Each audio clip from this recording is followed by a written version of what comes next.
What's up everybody, SuperDurks fan here, and today I want to tell you about the 10 things I learned about Formula 1 at the Canadian Grand Prix. I want to give a huge thanks to Pennzoil for bringing me out to the Canadian Grand Prix. It was my first time at a Formula 1 race, my first time in Montreal as well, and it was a really fun trip and a really cool experience to witness Formula 1 in person.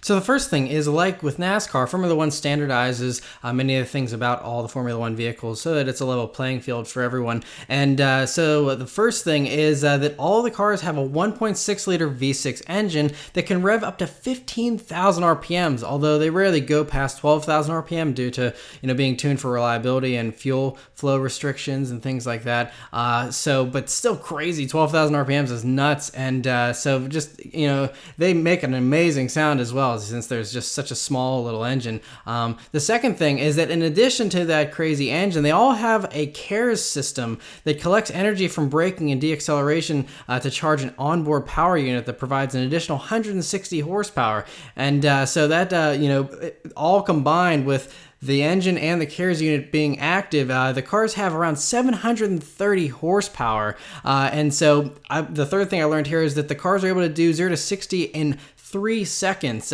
which is, right up there with all the other supercars and stuff. They actually were faster a few years ago, and recently now they're 3 seconds, which is still super fast. And 60 to 120 takes about 6 seconds as well, so pretty crazy there. The fourth thing I learned is that at last year's Canadian Grand Prix, the highest speed that was achieved on the track was 212 miles per hour, so they're reaching some serious speeds here. And the drivers also experience a maximum lateral G-force of 3.4 G around turn 5, which again is a lot of demand on these drivers. And another thing is that all cars have an active spoiler called a drag reduction system that can temporarily retract while drafting to give the cars improved aerodynamics, which allows them to have this burst of speed to help them to overtake other cars and stuff. And it's really cool to see it in action in person as well. And the sixth thing is that F1 cars, now they are allowed to vary in weight, but the minimum weight they can be is 1,548 pounds, and that's including the driver but not fuel. So driver weight is also important and factors into all that as well. And speaking of the driver, the seventh thing that I learned is that although the cars are open air, it's not like NASCAR where they're like enclosed,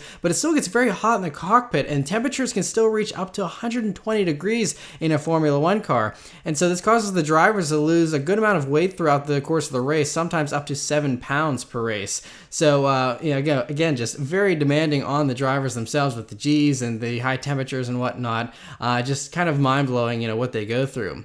The eighth thing was I was amazed at how fast the pit stops were compared to a NASCAR race. NASCAR is pretty efficient and quick with the way they do their pit stops, but in Formula 1 it's even faster. It only takes a few seconds to change tires usually, and the current record for fastest pit stop is 1.923 seconds, so less than 2 seconds. I don't even know how you move things that quickly, but that's how fast they've been able to do it. So it's just mind-blowing, and we're actually sitting near the pits, so seeing this go on is really just amazing to witness in person. The ninth thing I learned is that, like in NASCAR, oil is one of the big differentiators as well. And so each car is free to run whatever oil they like. The Shell Pennzoil cars, of course, run Pennzoil. But having an oil that performs better than the others is one of the few ways that you can give your car an edge over the competition and make it a little bit different, since everything else is so standardized. And so Shell and Pennzoil try to maximize this opportunity by having a mobile oil lab and fuel lab where they can analyze the oil to detect any abnormal engine wear, and also to ensure that their fuels are within the F1 limitations and stuff like that. And we actually got a tour of this lab that's mobile, goes everywhere the cars go, and it's really cool to see how fast and how precise they can test all this stuff, and it's pretty wild. And finally, the 10th thing that I learned is that the fuel used in F1 is fairly similar to ordinary gas available for consumers, and Formula 1 only allows additives and compounds that are found in commercial gasoline. So because of that, those enhancements that they make for the race circuit those advancements get passed down to the Shell V-Power gasoline that anyone can buy, which is pretty cool that it's not just like some crazy spec race fuel. It's the same additives and the same stuff, and so pretty awesome that you're able to get a very similar product right there from a normal gas pump. So anyway, that's it for the 10 things that I learned at the Canadian Grand Prix. Once again, it was a really fun event, and I just want to give a huge thanks to Pennzoil once again for bringing me out to see the race in person. It was a really fun experience. So anyway, there's more information about Pennzoil in the description below, and thank you guys very much for watching, and I'll see you next time. Take care.